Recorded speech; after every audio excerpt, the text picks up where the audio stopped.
Hello बच्चों, welcome all. Science पढ़ रहे हैं आज chapter number 11 reflection of light, यानी कि प्रकाश का परावर्तन। ठीक है, तो प्रकाश, जैसे हम जानते हैं, प्रकाश हमारे आसपास की घटनाओं की जानकारी देने वाला संदेशवाहक है। केवल प्रकाश के ही अस्तित्व के कारण हम सूर्योदय, सूर्यास्त, इंद्रधनुष जैसे प्रकृति के विभिन्न चमत्कारों का आनंद ले पाते हैं, है कि नहीं।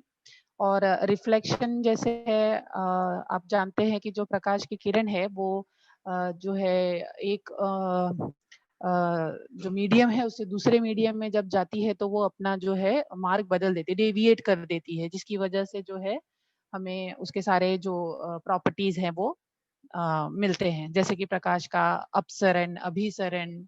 जो टॉपिक्स आज हम कवर करने वाले हैं वो है प्रकाश का अपसरण और अभिसरण, फिर अवतल दर्पण के गुणधर्म और उपयोग, उत्तल दर्पण के गुणधर्म और उपयोग और दर्पण का सूत्र। ठीक है, इसके बाद हम स्टार्ट करते हैं प्रकाश का अपसरण और प्रकाश का अभिसरण। अब जैसे कि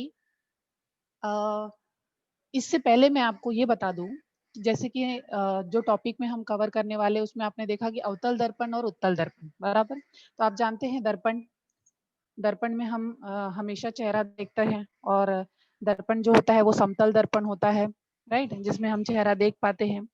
तो दैनिक जीवन में अनेक जगहों पर समतल दर्पण का उपयोग हम करते हैं। और समतल दर्पण क्या होता है? चिकने कांच के पिछले पृष्ठभाग पर एल्यूमिनियम या चांदी धातु का पतला परावर्तक लेप लगाने से समतल दर्पण जो है वो तैयार होता है। लेकिन हम ये भी जानते हैं, जैसे कि मेले वगैरह में गए, मेला देखने जब जाते हैं तो उसमें जो हाथ से दलान में लगाए गए जो दर्पण होंगे वो आपने देखे होंगे। जैसे कि इन दर्पण में आपको टेढ़े मेढ़े चेहरे दिखाई देते हैं, कोई मोटा दिखता है, कोई पतला दिखता है, कोई बहुत ही लंबा दिखता है, और ये जो चेहरे देखते हैं तो उससे आपको बहुत हंसी भी आ जाती है, राइट। तो ये जो होते हैं दर्पण वो समतल न होकर क्या होते हैं? वक्रीय दर्पण होते हैं, बराबर। तो वक्रीय दर्पण यानी कि गोलीय दर्पण। तो गोलीय दर्पण से प्राप्त होने वाले जो प्रतिबिंब का स्वरूप है वो समतल दर्पण से बहुत ही भिन्न होता है, बराबर। तो जो गोलीय दर्पण है वो सामान्यतः कांच के खोखले गोले से काटा गया भाग होता है, और उसके आंतरिक या बाह्य पृष्ठ पर चमकीले पदार्थ का विलेपन करके जो है गोलीय दर्पण तैयार किया जाता है। और ये जो गोलीय दर्पण होता है वो दो प्रकार से होता है, दो प्रकार से, अर्थात एक होता है अवतल दर्पण, दूसरा होता है उत्तल दर्पण। अवतल दर्पण यानी कि कॉनकेव मिरर, केव आप जानते हो गुफा, यानी कि अंदर की तरफ झुका हुआ, अंदर की तरफ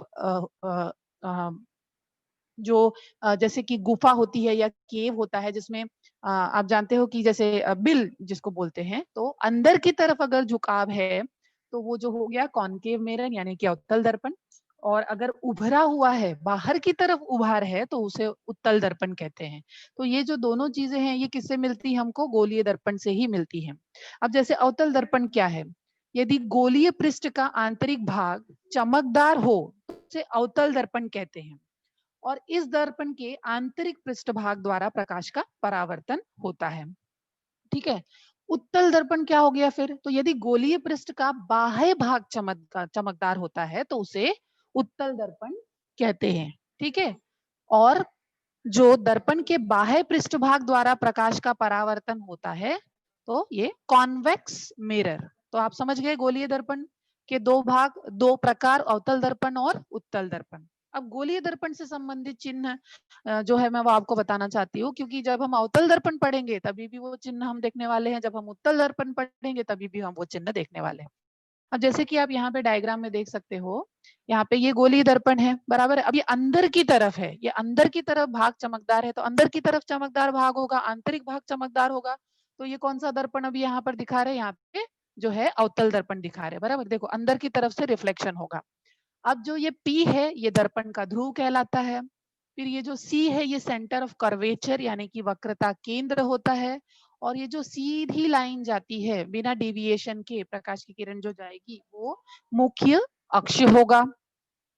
ठीक है, और जो F है वो मुख्य नाभि होती है। जैसे कि अवतल दर्पण के मुख्य अक्ष के समांतर आने वाली आपतित किरणें परावर्तन के पश्चात मुख्य अक्ष पर गोलीय दर्पण के सम्मुख एक विशिष्ट बिंदु F F पर एकत्रित होती हैं और इसी बिंदु को अवतल दर्पण की मुख्य नाभि या उत्तल दर्पण की मुख्य नाभि कहते हैं। और जो डिस्टेंस है, किसके बीच का डिस्टेंस? गोलीय दर्पण के ध्रुव यानी कि P, ठीक है, और मुख्य नाभि यानी कि F के बीच की दूरी को नाभ्यांतर यानी कि फोकल लेंथ कहते हैं। और नाभ्यांतर जो है वक्रता त्रिज्या का आधा होता है। ठीक है बच्चों, तो ये हमने पढ़ा गोलीय दर्पण के बारे में और उसके प्रकार के बारे में। मैं एक बार फिर से रिवाइज करूं आपको। गोलीय दर्पण जो है क्या है? वो सामान्यतः कांच के खोखले गोले से काटा गया समान भाग है। आंतरिक या बाह्य पृष्ठ पर चमकीले पदार्थ का विलेपन करके गोलीय दर्पण तैयार किया जाता है। अब इसके दो प्रकार कौन से हो गए? सबसे पहले अवतल दर्पण, यहाँ पे आप देख सकते हो, अगर अंदर का भाग जो है अंदर की तरफ है, गोलीय पृष्ठ का आंतरिक भाग अगर चमकदार है, केव की तरह है, गुफा, कौन केव आप ध्यान में रखो, गुफा की तरह है, तो उसे हम अवतल दर्पण कहते हैं। और इसका आंतरिक पृष्ठ भाग जो होता है वो चमकदार है, तो यहाँ जो बनाया हुआ है वो अवतल दर्पण ही है। और अगर उत्तल दर्पण है, और उत्तल दर्पण में क्या होता है, यदि गोलीय पृष्ठभाग बाह्य भाग चमकदार है तो उसे उत्तल दर्पण कहते हैं। और इसका जो परावर्तन होता है वो भी कहाँ से होता है? वो बाह्य भाग से ही होता है। फिर से एक बार रिवाइज कर दूं जो इसके संबंधित चिन्ह है। तो सबसे पहले P, ये आपको ध्यान देना होगा क्योंकि आगे हमको इसी से काम है। पहला जो P है वो दर्पण का ध्रुव है, ठीक है। उसके बाद C है जो सेंटर ऑफ कर्वेचर यानी कि वक्रता केंद्र है। उसके बाद F जो है वो मुख्य नाभि है। और जो M जो लाइन खींची गई है ये क्या है? मुख्य अक्ष यानी प्रिंसिपल एक्सिस है, राइट। और F जो है वो मुख्य नाभि। और डिस्टेंस बिटवीन F और P, ये जो डिस्टेंस है ये जो है कहलाती है नाभ्यांतर। आई होप आपको समझ में आया है ये वाली चीज, गोलीय दर्पण और उसके प्रकार। अब जो हम समझना चाहते हैं वो है प्रकाश का अपसरण और अभिसरण। तो आप यहाँ पर एक डायग्राम देख रहे हो। ये डायग्राम क्या है? ये माचिस की तीलियां को किसी अरेंजमेंट में रखा गया है। तो सबसे पहला जो डायग्राम आपको दिख रहा है, जैसे कि यहाँ पर देखो, अगर मैं इसको इलॉबरेट करूँ तो यहाँ पर अगर आप देख सकते हो तो ये जो रसायन विलेपित जो भाग है यानी कि रेड कलर का, वो इस तरह से बाहर की तरफ जा रहा है, राइट। यानी कि ये जो है, अगर एरो से मैं शो करूँ आपको तो ये देखो इस तरह से जा रहा है, यानी कि एक बिंदु से क्या हो रहा है? बाकी जगह सर्वत्र फैल रहा है। एक बिंदु से बाकी जगह जो है फैल रहा है। तो जो ये फैल रहा है तो इसे कहते हैं फैलाना, यानी कि प्रकाश जो है एक बिंदु से बहुत जगह पे फैल रहा है, दिख रहा है आपको। तो इसे क्या कहते हैं? अपसरित, यानी कि अपसरण हो रहा है, यानी कि फैल रहा है, यानी कि ये अपसरित हो रहा है। तो इसी को कहते हैं अपसरण यानी फैलाना। अब दूसरे डायग्राम में आपको दिख रहा होगा बिल्कुल उल्टा है। सभी जगहों से जो प्रकाश की किरण आ रही है वो एक बिंदु पे एकत्रित हो रही है, दिख रहा है आपको। सभी बिंदु से आ रहा है जो प्रकाश का किरण, वो सभी जो है वो उनका मीटिंग पॉइंट जो है वो एक है। क्लियर हुआ है आपको? उनका मीटिंग पॉइंट जो है ये वो एक है, यहाँ पर दिख रहा है आपको। तो जब सब जगह से एक जगह एकत्रित हो रहा है तो उसे क्या कहेंगे? कन्वर्ज। उसे क्या कहेंगे? एकत्रित होना। उसे क्या कहेंगे? अभिसरित होना। तो ये जो पहला वाला डायग्राम है, ये वाला डायग्राम, यहाँ पे क्या हो रहा है? प्रकाश का अपसरण हो रहा है, यानी एक बिंदु से प्रकाश हर दिशा में फैल रहा है। और दूसरा वाला जो डायग्राम है वहां पे क्या हो रहा है? यहाँ पे प्रकाश जो है सभी दिशाओं से एक जगह पे एकत्रित हो रहा है। क्लियर हुआ प्रकाश का अपसरण? Let me clear all the drawings. तो ये अपना क्लियर हुआ प्रकाश का अपसरण और अभिसरण। उसके बाद आते हैं हम अब जो है अवतल दर्पण पे। अवतल दर्पण आपको याद है मैंने क्या बताया था? आप डायग्राम में देख सकते हो, यहाँ पर देखो, ये है अवतल दर्पण, करेक्ट है। और इसकी डेफिनेशन हमने क्या पढ़ी थी? यदि गोलीय पृष्ठ का आंतरिक भाग चमकदार हो तो उसे अवतल दर्पण कहते हैं। इस दर्पण के आंतरिक पृष्ठ भाग द्वारा प्रकाश का परावर्तन होता है। अभी आप देखो यहाँ पे ये जो ऐसे लाइंस खींच दी है इस डायग्राम में, इसको रफ बनाया गया है। दैट मीन्स जो अंदर का भाग है, अंदर का भाग, ये क्या है? ये चमकदार है, तो ये अवतल दर्पण हो गया, ठीक है। अब इसके जो चिन्ह हैं उसको हम जो है क्लियर कर लेते हैं। यहाँ पे जो मैंने पी बताया वो क्या है? जो पी है वो ध्रुव है, दर्पण का ध्रुव। फिर ये जो सी है वो सेंटर ऑफ कर्वेचर है। फिर आप देखो ये जो मुख्य नाभि, जैसे कि मैंने आपको बताया कि मुख्य नाभि क्या होती है? अवतल दर्पण के मुख्य अक्ष, कौन सा है मुख्य अक्ष? जो सी से पी पूरी बड़ी लाइन खींची गई है, ये मुख्य अक्ष पर गोलीय दर्पण के सम्मुख एक विशिष्ट बिंदु P पर एकत्र होती है। इस बिंदु को अवतल दर्पण की मुख्य नाभि, जैसे कि आप देखो कि जो भी प्रकाश की किरणें हैं, ब्लू लाइन में आपको प्रकाश की किरणें दिख रही हैं, जब वो अवतल दर्पण से परावर्तित होती हैं, वो अपनी दिशा बदल देती हैं, तो सभी की सभी जो है दिशा बदल कर जो है वो एक पॉइंट पे कन्वर्ज हो रही हैं, एकत्रित हो रही हैं। ठीक है, तो जहां पे एकत्रित हो रही हैं वो एक बिंदु है और उसका नाम है मुख्य नाभि। तो देखो कौन सा डिस्टेंस P और F के बीच का, ये डिस्टेंस जो है, ये डिस्टेंस कहलाएगा नाभ्यांतर। उसे कहते हैं फोकल लेंथ, अवतल दर्पण का नाभ्यांतर। यानी कि ये ध्रुव से ये वो डिस्टेंस है जहां पर सारी की सारी किरणें जो है वो परावर्तन के बाद एकत्रित हुई हैं। ये क्लियर हुआ आपको? ओके। अब जो है अवतल दर्पण, तो जब प्रकाश की किरणें, यहाँ पर देख सकते हैं आप,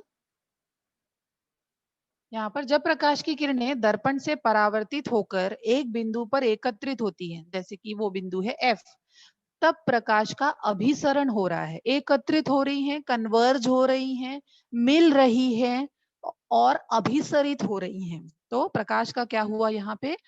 अभिसरण हुआ। हमें जब प्रकाश एक बिंदु पर लाना होता है, तब जो है इस प्रकार के प्रकाश पुंज का उपयोग किया जाता है। मतलब अब हमें समझ में आया है कि अवतल दर्पण की क्या प्रॉपर्टी है। प्रॉपर्टी ये है कि जो भी समांतर रेखाएं होंगी, वो जो आकर एक बिंदु पर वो क्या होगी? कन्वर्ज हो जाएंगी। तो जब भी हमें कोई ऐसी जरूरत होगी जहां पर हमको प्रकाश को परावर्तित करके एक बिंदु पर लाना है, तो हम ये वाला अवतल दर्पण यूज करेंगे। ठीक है, अब हम ये यूजुअली हम कहाँ करते हैं वो आगे देखेंगे। वैसे डॉक्टर जो है, आपने देखा होगा जब आप दांत चेकअप के लिए डॉक्टर के पास जाते हो या कान या आंख चेकअप के लिए जाते हो, तो जो लेंस, जो मिरर यूज किया जाता है वो अवतल दर्पण ही यूज किया जाता है। और इस प्रकार का जो अवतल दर्पण है, इसको सौर उपकरणों में भी यूज किया जाता है। आगे की बहुत सारी स्लाइड्स में हम इसके यूजेस और गुणधर्म देखने वाले हैं। ठीक है, तो और अवतल दर्पण को क्या कहा जाता है? जैसे कि हम जानते हैं कि ये सब कुछ जो है वो एक बिंदु पर अभिसरित हुआ है, एक बिंदु पर एकत्रित हुआ है, एक बिंदु पर मिला है। कौन? प्रकाश की किरणें। तो इसीलिए इसीलिए जो है अवतल दर्पण को अभिसारी दर्पण, अभिसारी क्यों? क्योंकि प्रकाश किरणें अवतल दर्पण से परावर्तित होने के बाद एक बिंदु पर अपसरित हुई है, सॉरी अभिसरित हुई है, तो इसलिए अवतल दर्पण को अभिसारी दर्पण, यानी ये क्या करता है? प्रकाश के सभी किरणों को एक बिंदु पर लाके कन्वर्ज करता है, अभिसरित करता है, इसलिए अवतल दर्पण को अभिसारी दर्पण भी कहते हैं। ठीक है, क्यों? क्योंकि मुख्य अक्ष के समांतर आने वाली किरणें अवतल दर्पण से परावर्तन के उपरांत एक बिंदु पर अभिसरित होती हैं।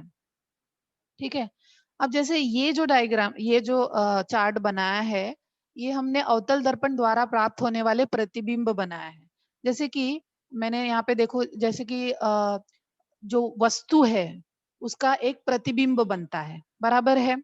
अब जैसे कि आप दांत के डॉक्टर के पास जाते हो, तो आपने देखा होगा कि उसके पास छोटा सा एक मिरर होता है जो आपके दांतों में, मुंह में जो है वो चेक करता है कि कैविटी है या नहीं है, बराबर है।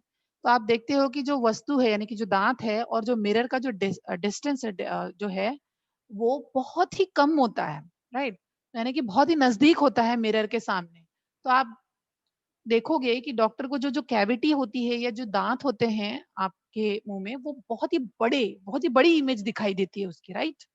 तो पहला अगर आप देखोगे वस्तु का स्थान जो है ध्रुव और नाभि के मध्य, तो जो प्रतिबिंब बनता है वो वस्तु से बहुत ही ज्यादा बड़ा बनता है। अब इसका डायग्राम अगर मैं आपको दिखाऊं तो आप देख सकते हो, ये देखो, ये पहला वाला जो डायग्राम है, समझिए ये दर्पण है, अवतल दर्पण। डॉक्टर डॉक्टर के पास गए हो आप, ठीक है, या फिर आप दाढ़ी बनाने गए हो, या फिर आप हेयर कटिंग सलून में गए हो, हेयर स्पा कराने गए हो, तो वहां के जो दर्पण होते हैं वो जो होते हैं वो अवतल दर्पण यूज करते हैं, क्योंकि छोटी सी इमेज को जो है, प्रतिबिंब जो है उसको उन्होंने बहुत लार्ज करके दिखाई अगर देगा, तो जो है वो अच्छे से इलाज कर पाएंगे, या अच्छे से दाढ़ी काट पाएंगे, या अच्छे से बाल कट कर पाएंगे, राइट? तो आप देखो कि ये ऑब्जेक्ट है, ऑब्जेक्ट आप देख रहे हो कितना छोटा सा है, आप देख सकते हो 1 मीटर को।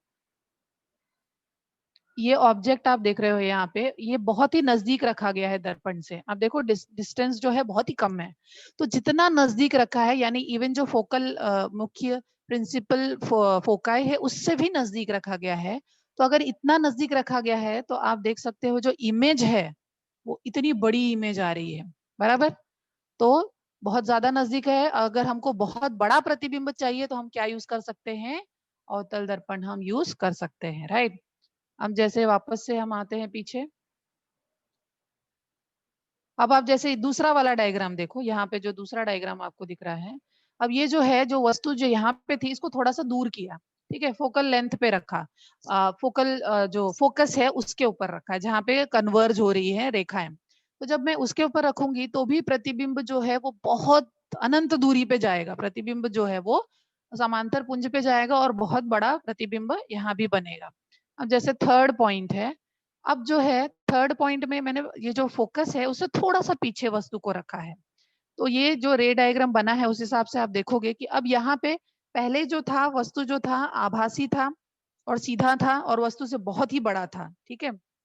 लेकिन ये थर्ड पॉइंट में अगर आप देखेंगे तो आपको दिखाई देगा कि वक्रता केंद्र और नाभि के मध्य में, that is centre of curvature और फोकस के बिल्कुल सेंटर में अगर मैंने रखा है तो वस्तु जो है बड़ा तो बन रहा है लेकिन उल्टा बन रहा है। वस्तु से बड़ा है, वास्तविक है, और उल्टा उसकी इमेज बन रही है, राइट। तो यहाँ पर भी अभी तीन चीजों में हमने देखा क्या, वस्तु से बड़ा, वस्तु से बड़ा और वस्तु से बड़ा। फोर्थ अगर मैं आपको दिखाऊं, यहाँ पर फोर्थ डायग्राम आप देखोगे कि सेंटर ऑफ कर्वेचर है उससे बहुत पीछे रखा है मैंने, ठीक है। वक्रता केंद्र से बहुत दूरी पे, समझो कोई अनंत दूरी पे रखा है, तो जो उसकी जो इमेज है वो डिमिनिश्ड होती जाएगी, छोटी होती जाएगी। दैट मीन्स हमको इससे क्या समझ में आया है? इससे हमको ये समझ में आया है कि अगर अवतल दर्पण है तो उसको हम बहुत तरीके से मैनेज कर सकते हैं। अगर अवतल दर्पण के बहुत ही नजदीक वस्तु रखी है तो जो इमेज है वो बहुत बड़ा मिलेगा। थोड़ा सा दूर किया तो भी बड़ा मिलेगा, थोड़ा सा और दूर दूर किया तो भी बड़ा इमेज मिलेगा। लेकिन जैसे कि वक्रता केंद्र पे रखा या वक्रता केंद्र से वक्रता केंद्र पे रखा तो बिल्कुल उसके इक्वल मिलेगा। जितना वस्तु का इमेज है उतना ही वस्तु का जो हाइट है उतना ही जो है इमेज का हाइट भी आपको मिलेगा, ठीक है। लेकिन वक्रता केंद्र से परे रखा तो वस्तु से जो है छोटी इमेज मिलेगी। और अनंत दूरी पे रखा है तो वस्तु से जो है बिंदु रूप यानी बिल्कुल छोटी। तो अवतल दर्पण का जो यूज है बहुत तरीके से कर सकते हैं।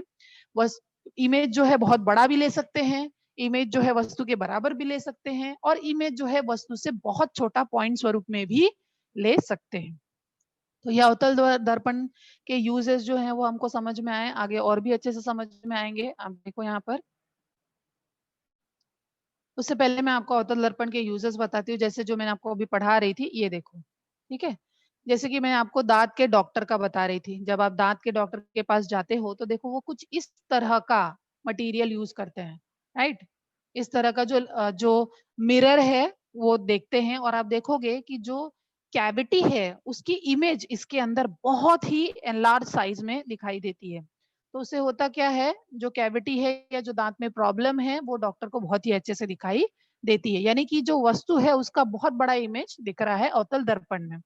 दूसरा उसका जो यूज है, अवतल दर्पण का जो गुणधर्म है या यूज बोलो, आप देखो जैसे कि आप केश कर्तनालय, यानी कि जैसे कि आप हेयर सलून में जाते हो, हेयर कटिंग सलून में जाते हो, फिर दांतों का जो दवा खाना है वहां पे उसका कौन सा गुणधर्म यूज किया जा रहा है, जैसा कि मैंने आपको बताया दर्पण के ध्रुव और नाभि के बीच, यानी कि बहुत नजदीक रखी है तो जो उसका प्रतिबिंब है वो बहुत बड़ा मिलता है हमको।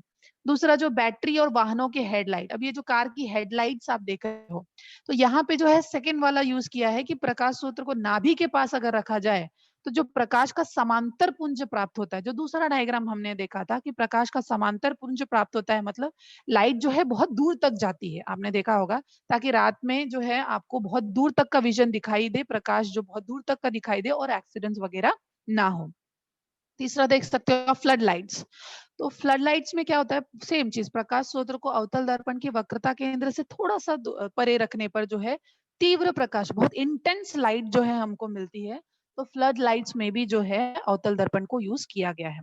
अब जैसे मैंने आपको बताया विविध सौर उपकरणों में भी जो है वो है अवतल दर्पण को यूज किया जाता है।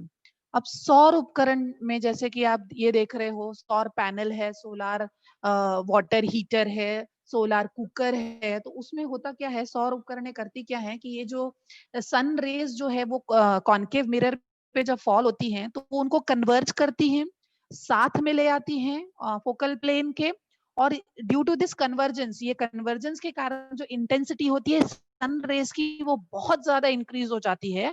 और अगर फूड है या वाटर है जिसको हम हीट करना चाहते हैं या बनाना चाहते हैं तो वो काम बहुत जल्दी होता है, राइट।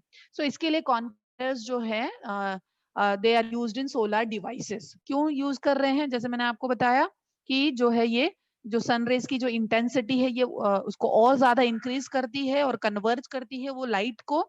तो जो फूड है या वाटर है या सोलर पैनल में जो हम भी जो भी खाना पका रहे हैं या पानी गर्म करना चाहते हैं वो बहुत ही फास्टर होगा, राइट। तो ये हमने यूजेस देखे किसके, अवतल दर्पण के, बराबर। आपने देखा यहाँ पे अवतल दर्पण के गुणधर्म और उपयोग जो मैंने आपको बताया, सेम मैं वापस से रीड कर दे रही हूँ। केश कर्तनालय, दांतों का दवाखाना, यहाँ पे कौन सा गुणधर्म यूज हुआ है, यहाँ पर दर्पण के ध्रुव नाभि के बीच वस्तु रखने पर वस्तु का सीधा आभासी और अधिक बड़ा प्रतिबिंब प्राप्त हुआ है। फिर बैटरी और वाहनों के हेडलाइट में यूज किया है, फिर फ्लड लाइट्स में यूज किया है, और विविध सौर उपकरणों में भी इसका यूज किया गया है। ठीक है, नेक्स्ट है, अब आते हैं हम उत्तल दर्पण पे। ठीक है, उत्तल दर्पण क्या क्या डेफिनेशन बताया था बच्चों मैंने आपको स्टार्ट में, उत्तल दर्पण गोलीय दर्पण का भाग है। यदि गोलीय पृष्ठ का बाह्य भाग चमकदार है तो उसे उत्तल दर्पण कहते हैं। आप देख सकते हो यहाँ पे बाह्य वाला उभरा हुआ भाग है। अब यहाँ पे जो प्रकाश किरणें, ब्लू लाइंस आपको जो दिख रही है, प्रकाश किरणें जो आती हैं मुख्य अक्ष के समांतर, वो क्या हो रही है, फैल जा रही है। आप जैसे कि देख रहे हो फैल रही है, पूरी दिशाओं में फैल रही है, इसीलिए इसको जो बोलते हैं अपसरण, इसीलिए इसको अपसारी लेंस मिरर भी कहते हैं। क्यों अपसारी कहते हैं, क्योंकि ये प्रकाश किरणों को सर्वत्र फैला रहा है। कौन फैला रहा है, अवतल दर्पण फैला रहा है, करेक्ट है। अब यहाँ पर अवतल दर्पण में जो है, जब एक बिंदु स्रोत से आने वाले प्रकाश किरणें दर्पण से परावर्तित होकर एक दूसरे से दूर फैल जाती हैं, तब प्रकाश का जो है अपसरण होता है। तो जिस समय हमें स्रोत से आने वाले प्रकाश को सब जगह फैलाना है, फैलाना अपेक्षित है, तो हम कौन सा दर्पण यूज करेंगे, उत्तल दर्पण यूज करेंगे। ये उत्तल दर्पण कहाँ यूज हो रहा है, जैसे रास्ते के बल्ब है, क्योंकि वहां पे हमको प्रकाश को फैलाना है। जितना ज्यादा प्रकाश फैलेगा उतना ज्यादा जो है लोगों को चीजें विजिबल होगी, राइट। या टेबल लैंप है इत्यादि में जो है उत्तल दर्पण का इस्तेमाल होता है। अब उत्तल दर्पण के गुणधर्म और उपयोग हम देखेंगे। सबसे पहले उत्तल दर्पण के जो गुणधर्म और उपयोग, यहाँ पर देखो, गाड़ियों के दाईं ओर और बाईं ओर लगाए गए दर्पण जो होते हैं वो उत्तल होते हैं, और बड़े उत्तल दर्पण द्वार पर चौराहे पे लगाए जाते हैं। तो ये जो चीजें हैं आपने डेफिनेटली हर जगह देखी होगी। आपको डायग्राम्स दिखाती हूँ मैं, ये देखो, ये वाला जो डायग्राम है, सबसे पहले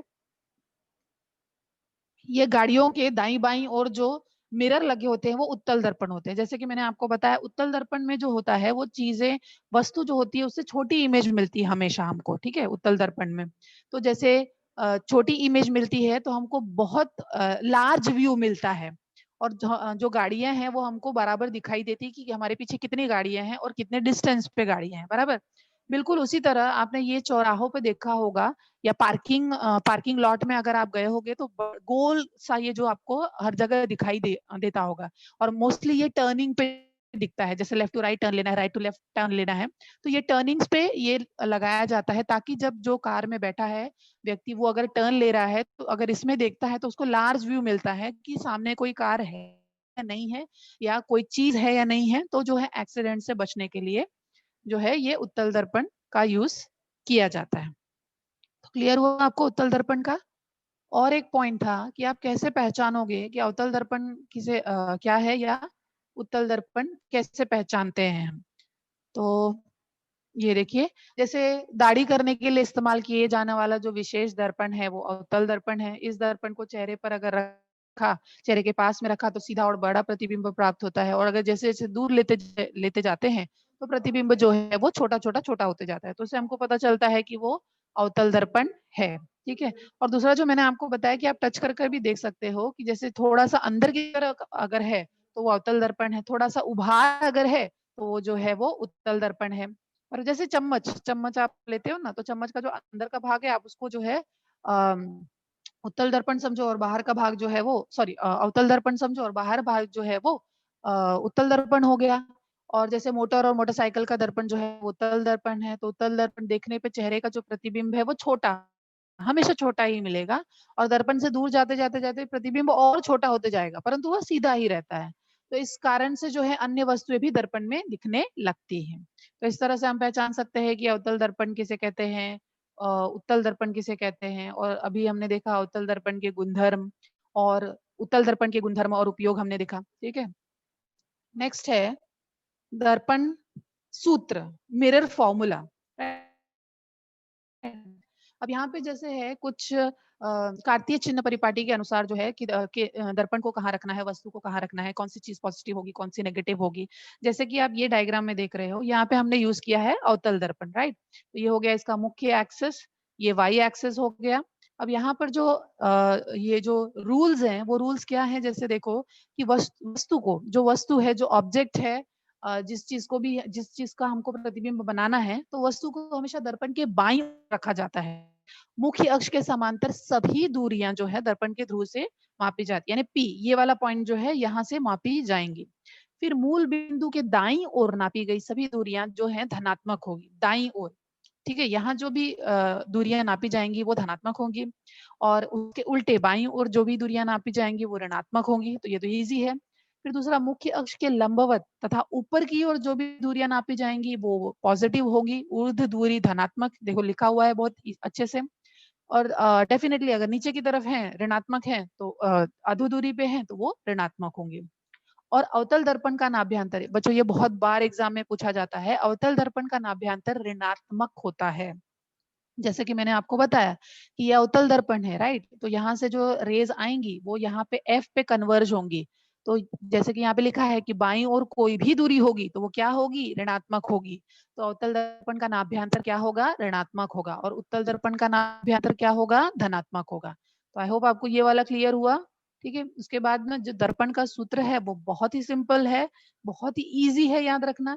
जैसे कि ये है 1/v plus 1/u is equal to 1/f। अब यहाँ से तो आप क्लियरली समझ गए होंगे, जो f है वो फोकल लेंथ है अपना, बराबर। v है जो है वो प्रतिबिंब की दूरी है। कहाँ से दूरी नापते हैं, हमेशा ध्रुव से। जैसे कि पहले हमने डायग्राम में देखा, जो कार्तीय चिन्ह परिपाटी, कार्तीय चिन्ह परिपाटी के अनुसार जो है वो जो है v, यानी कि प्रतिबिंब की दूरी कहाँ से नाप रहे हैं, प्रतिबिंब की ध्रुव से दूरी को प्रतिबिंब की दूरी v कहते हैं।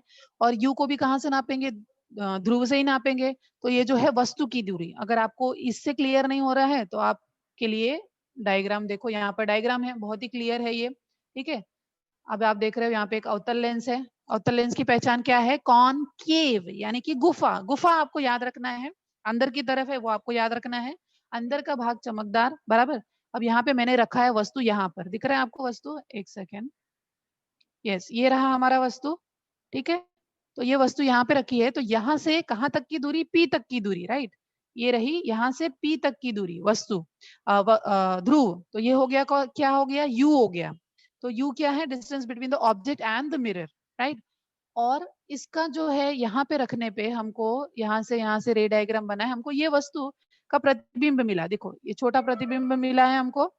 हमको पता है सेंटर ऑफ कर्वेचर से अगर मैंने परे वस्तु को रखा है तो उसका जो प्रतिबिंब है वो बहुत डिमिनिश्ड हो जाएगा, छोटा हो जाएगा। तो ये जो है प्रतिबिंब, तो प्रतिबिंब का यहाँ से लेके पी तक का दूरी जो होगा वो होगा v, that is distance between the image and the mirror, right. और बचा अपना f। तो ये जो f है ये तो फोकल लेंथ हो गया, एफ जहां पे वो कन्वर्ज हो रहा है, distance between the principal focus and the pole. तो तीनों चीजें हमको क्लियर समझ में आई। जहां पे वस्तु रखी है वहां से पी तक की दूरी हमारा यू हो जाएगा, distance between the object and the mirror. जहां पे इमेज बनी है वहां से लेके पी तक की दूरी, that is distance between the image and the mirror. और एफ तो हम जानते हैं, distance between the principal focus and the pole, वो अपना 1/f है। तो हमको जो फॉर्मूला मिला है 1/f is equal to 1/u plus 1/v। Clear हुआ ये। नेक्स्ट स्लाइड पे हम चलते हैं।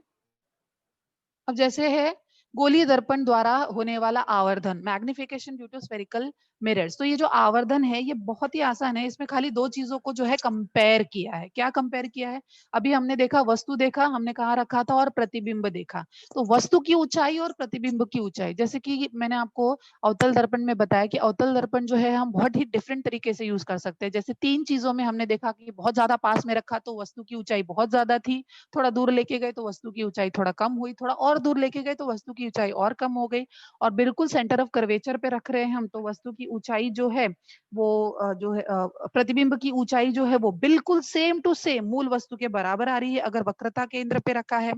फिर वक्रता केंद्र से दूर रखा है तो बहुत ही छोटा हो जा रहा है प्रतिबिंब की ऊंचाई, और एकदम बहुत अनंत दूरी पे रखा है तो जस्ट पॉइंट पॉइंट स्वरूप में जो है वो प्रतिबिंब का आकार हमको दिखाई देता है। तो ये जो आवर्धन है, आप यहाँ पर देखो, आवर्धन जो है वो कुछ भी नहीं है, ये कंपैरिजन है, comparison between size of the image and size of the object is called magnification, यानी कि आवर्धन, और जिसे दिखाते हैं एम से। आपको क्लियर हुआ व्हाट इज मैग्निफिकेशन? आवर्धन ये कुछ भी नहीं है, ये जस्ट कंपैरिजन है between size of the image and the size of the object. ठीक है। अब जैसे कि अवतल दर्पण जो है उसमें हमारे पास तीन केसेस है, जैसे मैंने आपको बताया। अभी जैसे यहाँ पर मैंने बहुत ज्यादा नजदीक वस्तु रखी है, ये देखो जो पिंक कलर की है बहुत ज्यादा नजदीक वस्तु है, तो यहाँ से जो है इमेज बड़ा बन रहा है, राइट। तो समझो मैंने इमेज लिया है H1, आवर्धन क्या है? प्रतिबिंब की ऊंचाई डिवाइड बाय वस्तु की ऊंचाई। तो यहाँ तो मुझे दिख ही रहा है एकदम क्लियर कि प्रतिबिंब जो है वो ज्यादा है, ठीक है। तो m is equal to H I, यानी इमेज इधर और जो वस्तु की ऊंचाई इधर है, इमेज की ऊंचाई बड़ी है, दिख रहा है आपको, एन लार्ज बना है। अब जब ऊंचाई बड़ी है, ऊपर वाला जो टर्म है वो बड़ा है, तो अगर मैं इसको इससे डिवाइड करूंगी तो डेफिनेटली एक से ज्यादा ही आएगा मुझे, ग्रेटर देन वन, ये संख्या जो होगी वो ग्रेटर देन वन होगी। अब जो अवतल दर्पण है उसी में ही अगर मैं वस्तु को बहुत पीछे रखा मैंने, ठीक है, बहुत पीछे रखा तो जो इमेज है बहुत छोटी आई। तो अब आप देखो same formula m is equal to H I upon H zero. अगर इमेज प्रतिबिंब की ऊंचाई यहाँ पे बहुत कम संख्या है, तो जो आंसर अगर मैं इसको H I upon H zero divide करूं तो लेस देन वन, मतलब माइनस में आ जाएगा, बराबर। अगर प्रतिबिंब छोटा है मतलब मेरा आवर्धन क्या है? बहुत माइनस में आएगा, क्योंकि इमेज बहुत डिमिनिश्ड बनी है। अब तीसरा पॉइंट जो मैंने बोला था वक्रता केंद्र, यानी कि सी पे रखा है मैंने, सी पे।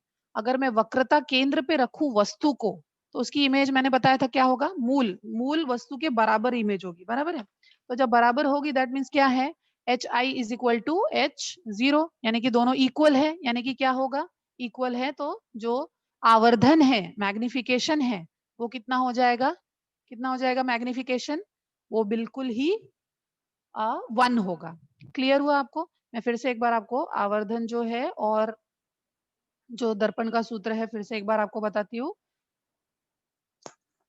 सबसे पहला जो है दर्पण का सूत्र, जो कार्तीय चिन्ह परिपाटी के अनुसार जो मैंने आपको बताया, सबसे पहले जो है दर्पण का ध्रुव जो है वो बहुत ही इंपॉर्टेंट है, राइट। दर्पण का ध्रुव को मूल बिंदु माना जाता है, और दर्पण के मुख्य अक्ष को निर्देशांक पद्धति यानी frame of reference x axis लिया है। यहाँ पे देखो तुम लोग एक्स एक्सिस लिया है, और ये जो पॉइंट है, ये पॉइंट क्या है? ये पॉइंट है P।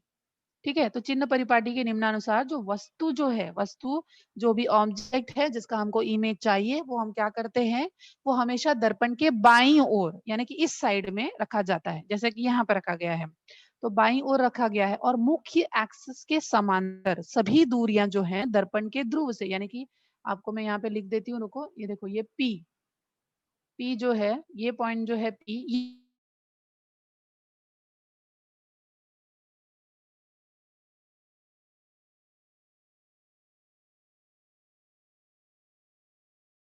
नापी गई, यानी कि उल्टे साइड में, राइट। तो दाईं ओर जो भी चीजें नापी गई हैं वो जो है वो मूल बिंदु के दाईं ओर नापी गई सभी दूरियां जो है वो धनात्मक कहलाएंगी, और बाईं ओर नापी गई सभी दूरियां जो है वो ऋणात्मक कहलाएंगी। अब बाईं ओर नापी गई सभी दूरियां ऋणात्मक है, और हम जानते हैं कि जो अवतल दर्पण है उसका जो फोकल लेंथ है वो हमेशा इसी तरफ नापा जाता है, राइट, बाईं ओर नापा जाता है। तो डेफिनेटली हमको इतना समझ में आ गया है कि अवतल दर्पण का नाभ्यंतर जो है वो ऋणात्मक है, जैसे कि मैं डायग्राम में आपको दिखा सकती हूँ। एक मिनट रुको। हम यहाँ पे देखते हैं ना डायग्राम में अवतल दर्पण का, ये देखो, ये रहा अवतल दर्पण। तो इसका फोकल जो प्रिंसिपल फोकस क्या है, एफ है। तो इसका डिस्टेंस जो है वो कौन सा है, यहाँ से यहाँ तक का है, एफ से लेके पी तक का। और आपको बताया गया है कि जो है ये लेफ्ट साइड में अगर नापी जा रही है दूरी तो वो क्या हो जाएगी, वो हो जाएगी माइनस में आ जाएगी। तो अवतल दर्पण का नाभ्यांतर क्या हो गया, माइनस हो गया, राइट। उसी तरह से उत्तल दर्पण का देख लेते हैं।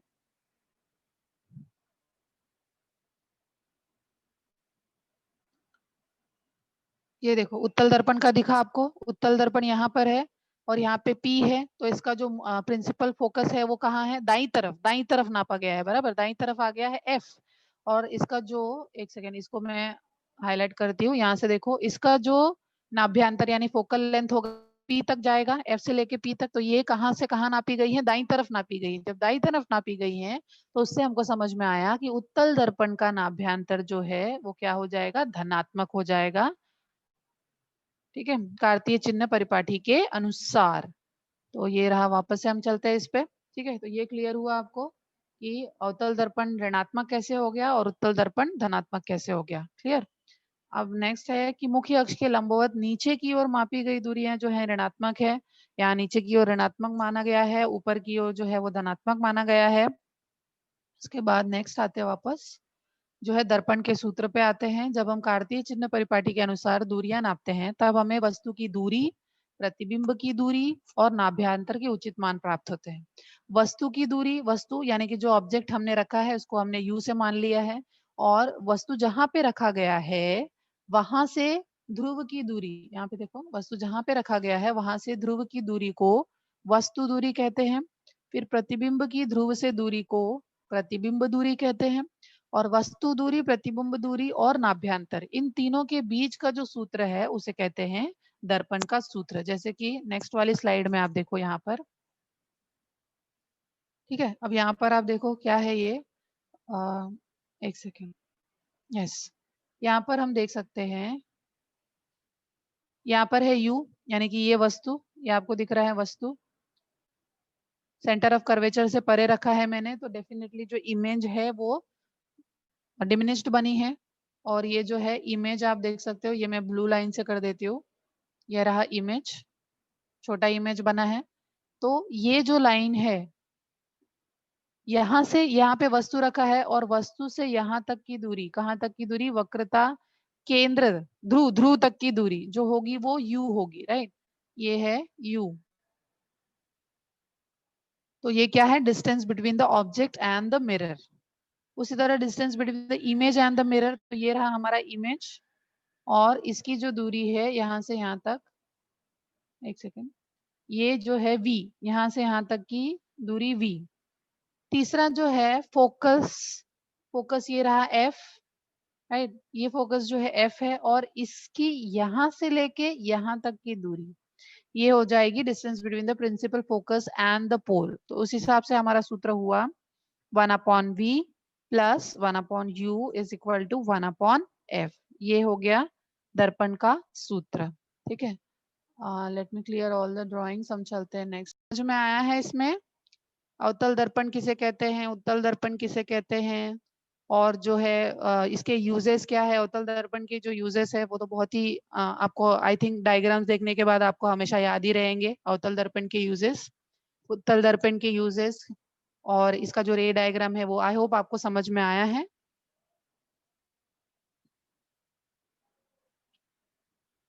तो इस तरह से हमने जो है प्रकाश का परावर्तन देखा। प्रकाश के परावर्तन में दर्पण और दर्पण के दो प्रकार, अवतल दर्पण, उत्तल दर्पण, और उनसे जो है होने वाला आवर्धन और अपसरण किसे कहते हैं, अभिसरण किसे कहते हैं, और दोनों दर्पण जो हैं उनके गुणधर्म क्या है और उनके उपयोग क्या है, ये देखा हमने। एंड आई होप आपको समझ में आया है। बोलिए बच्चों, सबको समझ में आया है? हेलो, सबको समझ में आया है बच्चों? बोलो। Hello, hello.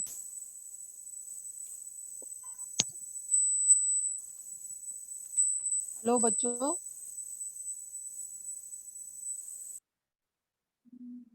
आपको समझ में आया ही होगा। आप नहीं बोल रहे हैं, इसका मतलब यही है कि आपको समझ में आया है सबको।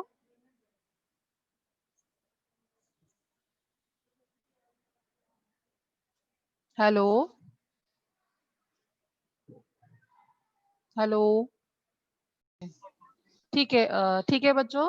तो हमारा ये लेसन यहाँ पे खत्म होता है। And be healthy, be safe. So चलिए, बाय सभी बच्चों को।